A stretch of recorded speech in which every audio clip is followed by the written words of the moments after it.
The new Xbox 360. Here today, ready for tomorrow. Welcome back to Retro Rebound. In today's video, I bought a bunch of Xbox 360 games. You're probably wondering why. I was thinking to myself, you know, with the Xbox backwards compatibility program officially being shut down, I feel like now is the best time to start investing, where prices aren't sky high, but they're getting there. And you'll see what some of the prices I offer you in today's video with some of my pickups. But a lot of you like these pickup videos, so I want to keep doing them as well. But that's the main reason why I'm investing in these 360 games, and of course, OG Xbox games, which we'll talk about in a separate video. But I want to show you all what I have so far in 2022. Some of these were from PAX East, some were from eBay, some were from Mercari, some were from local game shops. I'll specify which. With that, ladies and gentlemen, if you're new here, you're into game pickups, nostalgia content, any of that stuff, consider subscribing. Now, let's get into it with game numero uno, Fable Anniversary. Yeah, so for every choice, a consequence. This is a pretty much remastered version of Fable The Lost Chapters for the Platinum Hits version. You open up the box. This is what you would call the complete in-box experience for Fable Anniversary. Now, originally when this game came out, didn't review that well. It wasn't considered a great remaster. It had some frame rate issues, all that stuff. But the reason why this is a great pickup, I got this at a local game shop for about 30 bucks. The reason why this is a good pickup is because now with the Series X and S, specifically the X for those of you who are doing physical collecting, this game has FPS boost, which is Xbox's program that somehow through technical doohickeys manages to increase the frame rate of old games. And they did some for 360 games, Fable Anniversary being one of them. So one of the biggest complaints about the Fable Anniversary remaster was completely wiped away with this update. And now this is like the best version to play outside of the PC one. Does it still feel a little clunky? Yeah, it's a 2005 game. I'd imagine so. But it is an amazing game, one you must have in your 360 collection, and especially if you are a Series X owner, I insist. It's also available on Game Pass, but you can't get this physical disc rattling over on Game Pass. So that's one of the pickups I got. 30 bucks, a little pricey, I'll be honest with y'all. For no manual, nothing at all, just one of these little photosensitivity warnings. No. But let's move on to our next game. This is one that I was really happy to add to the collection because it was finally added to backwards compatibility. Max Payne 3. This is a pretty cheap one. This was 15 bucks I got it for. This has the single-player multiplayer components, which both are extremely underrated. This is a 2-disc experience. So you've got the single-player disc 1 and multiplayer, and then the single-player disc 2. So you get to a certain point in the game and they make you swap discs. Remember those days? Now we just have one dual-layer Blu-ray thing. But hey, shout out to Rockstar. What do we got here? That's right, a manual. Check this bad boy out. Nice and colorful. Really, really like what you're doing here, Rockstar. Please keep this up and bring this series back in earnest. I know we're getting remakes of 1 and 2, but like continuing it maybe. This had some of the most underrated multiplayer. I couldn't tell you a thing about the story anymore, but this game had some of the best multiplayer. I used to, on my Mr. Matty channel, make multiplayer videos for this game. That's how much I loved it. So good. They actually managed to make bullet time work in the multiplayer. So as much as I enjoyed the story mode for gameplay purposes, oh man, that multiplayer was so good. This also comes with the Rockstar Pass. Visit the in-game store and purchase the Max Payne 3 Rockstar Pass to get all current and future add-ons at a discounted price. This is the Rockstar Social Club. Rockstar always had a number of really weird sign-up programs, but this game was really cheap. Really recommend y'all get on this one because I don't know if I could see it going up. It is a Rockstar game after all, but it's definitely a game that I feel is going to be best played on the Xbox Series X because it's actually available in backwards compatibility through there, so you can play it on the most current systems. And yeah, it's been long in demand. So 15 bucks for that one, not too bad of a price. This one I was kind of surprised by. I got it at Mercari for 30 bucks. Assassin's Creed 1. Didn't think this would go up in value, but yeah, it did. Master the Art of the Kill. This was a, I want to say, oh, look, I love when you find these on the side of boxes, like this little leftover. Oh, yeah. I don't know. Something about peeling these off. More satisfying than unpackaging the game itself. Anyway, as you can see here, this is a 2006 game, so of course it comes with a nice little manual. I wonder what they were promoting at the time. Oh, yes. Yes, yes, yes, yes, yes. Daniel Bryan levels of yes. Like, oh my gosh. This game was amazing. I have this in my collection. I got it middle of last year, I want to say. Oh my gosh. Makes sense they were promoting it. Did not get the credit it deserved. I love the Ninja Storm games, The Rise of a Ninja and Broken Bond. Forever slept on. No one talks about them. Anyway, Assassin's Creed manual. Nice Animus type of representation here. Just all black and white, but you can kind of see the wireframe background here, for example. Pretty good. I really wanted to get these just because of the project I was working on Mr. Matty Plays. It's out now. It's called The Dark Age of Ubisoft. It's about a 30-plus minute video going through the entire history of Ubisoft as a publisher and what happened to them, what made them fall off a cliff, honestly. And I'm really proud of that video, by the way, so please do check it out. But what I did was collected a ton of Ubisoft games to refamiliarize myself with what was so special about them. For me, just downloading a ton of them, I don't know, I feel this disconnect with these digital apps nowadays. I know, old man shouting out a cloud here, but Assassin's Creed 1 was such a transformative game for the industry. I know not a lot of people love it because it is considered very repetitive, and 2 is where the real revolution began, but Assassin's Creed 1 was the game that really took the ideas from Prince of Persia and then sprinted a mile with them. So I wanted to make sure I had the OG Assassin's Creed in the collection. I remember I didn't get my own Xbox 360 till 2009, but my brother got one when it had launched. And so I remember trying out Assassin's Creed when he got it for Christmas, I believe it was, and just being blown away by the graphics. It still looks amazing to this day. I believe you can play this in backwards compatibility on the Series X as well. So definitely worth a look for those of you out there who own it. But even if not, I still think collecting 360 games that are available only on the 360 is worthwhile for reasons I explained at the beginning of the video. I feel like we're starting to get to that point in that generation where they're only going to go up in value as we move further and further into a digital age. Okay, next game. This one's a weird purchase. The Incredible Hulk for the Xbox 360. I actually never played this one before. This was $38 on eBay I got it for. It is available for cheaper. I kind of wasn't a fan of the box being dinged up, but it was the best copy I could find with this right here, the GameStop exclusive Red Hulk playable character. It is not a slip you get. It is put right on the disc. I don't know how they did it, but that is how they did it, because you can even see it here on the back of the box art. The Red Hulk is here, and I checked the original box art for like the non-GameStop versions, and I thought, well, since it's on the disc and I'm not just paying extra for a little slip, I may as well go the extra yard here. Otherwise, you could pay $25 to $30 for this game. I've noticed that Marvel games do really well, superhero games in general, because Batman was one of our most successful video ventures here on Retro Rebound. So for me, I wanted to continue to stack up on these Marvel games. If you open it up here, you'll see that it also comes with a manual. This was, they had Iron Man on the back as well. Sega. Wow. I didn't even know that. That's crazy. I don't have Iron Man in my collection yet. This was when did this game come out? Let's see here. 2008. Wow. So I know a lot of people love Hulk Ultimate Destruction on like the PlayStation 2. And a lot of people found this one to be pretty disappointing. I think a lot of the ideas from this game were taken from, I want to say Prototype. But overall, I'm open to liking this game. We'll see. Oh my God, Hulk hands. Oh. Wow, that's a blast from the past.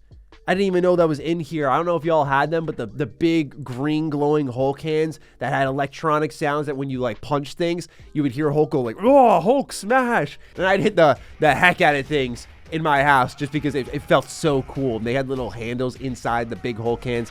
So much fun. What a great toy. I forgot about the Hulk hands. But anyway, like I said though, I wanted to get these Marvel games because I envision we'll eventually venture into all these MCU characters, all these DC characters with their own respective video games at one point or another. So with that, I picked up the Hulk. I also got this one for free. My girlfriend's brother gave it to me because they were clearing out their collection and they were moving. So they gave me Mortal Kombat versus DC Universe. This game also doesn't get enough love, in my opinion. I know it's not the M-rated, everyone's tearing their heads off, but this was a moment. The fact that you could have all these DC characters, you could play as the Flash and fight Scorpion, I thought this was so cool. I was in, I think, high school or middle school. I'm trying to remember. When did this game come out? This was also 2008. So I was just entering high school at this time, and I loved this game. You crack it open, complete in box. Comes with a nice, thick manual for its time. Very stylized here. Lots of color, lots of screenshots. Close combat, I forgot about that. That was a little mode that you did where when you got really... It tried to be cinematic in the middle of a fight. Some people loved it, some people hated it. I personally enjoyed it.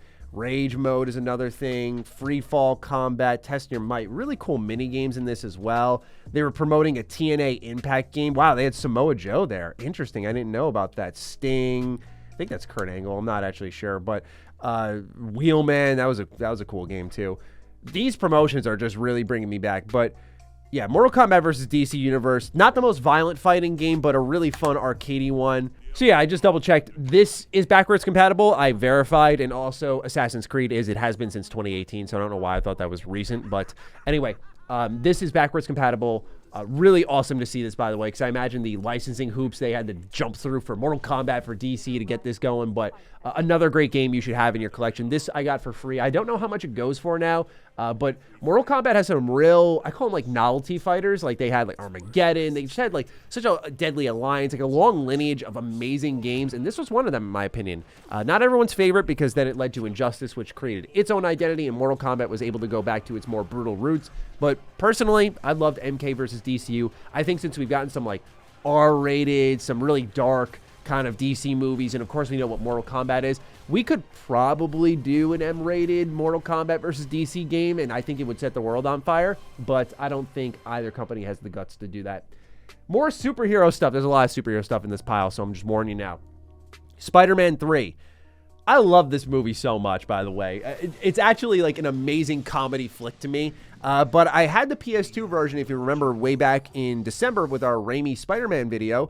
I had the PS2 version. And I thought to myself, well, why don't I get the 360 version? I've never played that, plus achievements. And so, as many of you know, you get to play as the black suit Spider-Man. You get to fight Venom, Goblin, Sandman. It pretty much was a next-gen at the time version of Spider-Man 2. It didn't introduce a ton of new ideas, but it was still another great video game. And it says on the Xbox 360, choose one of 10 storylines to play, including the movie's plot, with voiceover by Tobey Maguire, Topher Grace. I always forget Topher Grace is in this, right? Because I always think of like that 70s show. Thomas Hayden Church, and more. This is also complete in box. A very thin manual, though. Nothing that's going to blow your socks off, as you can see here. Just got the webs in the background, black and white. This game, it's a fluctuating price tag. Now is probably the best time to pull the trigger on some Spider-Man games. After No Way Home, as many of you know with our videos, went up in price big time. Really big time. So now it's stabilizing. The Spider-Verse movie got delayed till next year, where I think we'll see another bump in prices for Spider-Man games. To me, now is a good time to pull the trigger. This was about $50, so they're going up in value. The Raimi Spider-Man games are all going up in value. Everyone is big on Tobey Maguire, Andrew Garfield again. So if you're interested in Spider-Man games, yeah, the market's increased just by default a little bit, but it's going to skyrocket, I imagine, again with Spider-Verse and people talking about Spider-Man again. And of course, those movies being about the Spider-Verse, you already know with like the cross-contamination there that like the B-Nox Spider-Man games, especially with like Shattered Dimensions, are going to go up. So definitely pick those up. Next in my pile here, Singularity. Love this game. Pick this one up, I think last summer, for about $10. Really cheap. One of the most underrated games. Comes from Raven Software. Fight the past to save the future. Stop the singularity. There's actually choice and consequence here. The best comparison I can make to this game is BioShock. Very heavily inspired by BioShock. You crack it open. This does also come with a manual. Not the craziest one, but I do like that they have this little singularity gauntlet in the background of it all, kind of like a blueprint, but it's just kind of overlaid with text, so it doesn't have too much style to it, but not a bad manual at the end of the day. Overall, though, this is an FPS you must play. Absolutely must play. Unfortunately, not backwards compatible. Only on the 360. That's probably why the price tag is so low. But this is an Activision series that I hope after we get the deal complete with Activision and Microsoft that we see these come back. Because this game and many others that they have just lie dormant, and I would love to see them return. Singularity is phenomenal. Again, if you like BioShock, I don't want to spoil anything else, but if you like BioShock, it's kind of mixture of first-person shooting gunplay and using abilities, but it's set in like the Cold War era, and you're playing in the Soviet Union. there's just a lot to love about this game. This time manipulation. Really, really cool game and replayable. So give it a shot. Okay, continuing on with our Superhero Fun Fest. These are the PAX East pickups. I got Superman Returns. By the way, this isn't only what I got at PAX. I got a disgusting amount of games at PAX. But Superman Returns. I have never played this game. I have Rise of the Apocalypse, I think it's called. I have this one. I imagine we'll have to make a Superman video at some point in time, so I want to brush up on my Superman game knowledge. From the general reviews I have read online, this seems to be the best Superman game, although there isn't really a good Superman game according to many. You know, Superman 64 being a game that exists. It does come with a manual. This is one of those cross-gen games you could get on PS2, but I got it on 360 when I saw it. Black and white, thin manual, just the controls. Nothing particularly exciting here. No promotions. This was an EA published game, by the way, which I always find a bit hilarious to see them involved in superhero games. Now they're more on the Star Wars train. But yeah, not the biggest superhero guy, I'll be honest with y'all. Not a bad superhero, just not crazy in love with him. But I'm hoping that the games can let me establish a connection when we play them. So this is a game I remember being at a buddy's house and seeing them play, and it looked really cool at the time. So I don't know. Maybe it transcends time. Maybe it doesn't. Last game in the stack, last PAX East 2022 Xbox 360 pickup was Kingdom Under Fire Circle of Doom. This has that nice little only on Xbox 360 stamp. You could only get it there. Heroes Arise as Darkness Falls. This is a 6-hero action RPG with a cool little slip here for a 48 free Xbox Live Gold trial that lets you play the 2 to 4 player co-op online. I always love seeing those slips there. This manual, especially for the 360, was a absolute chonker.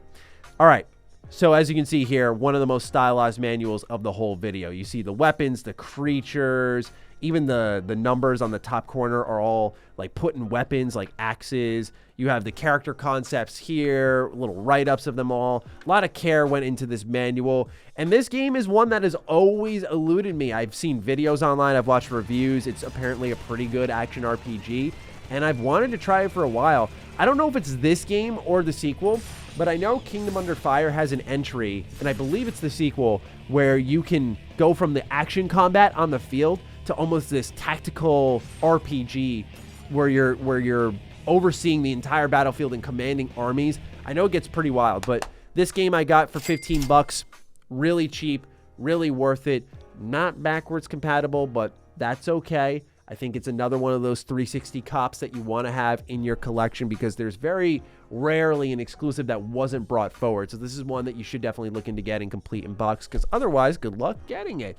Anyway, that's everything I got here for the Xbox 360 so far. I put that little sticker I peeled off here, so we're going to put that to the side over there on top of my sneakers box art because who cares about that game? Anyway, as you can see here, the final selection: Fable, Max Payne, Assassin's Creed, Hulk, Mortal Kombat DCU, Spiderman, Singularity, Superman, Kingdom Under Fire. Really eclectic bunch of games here.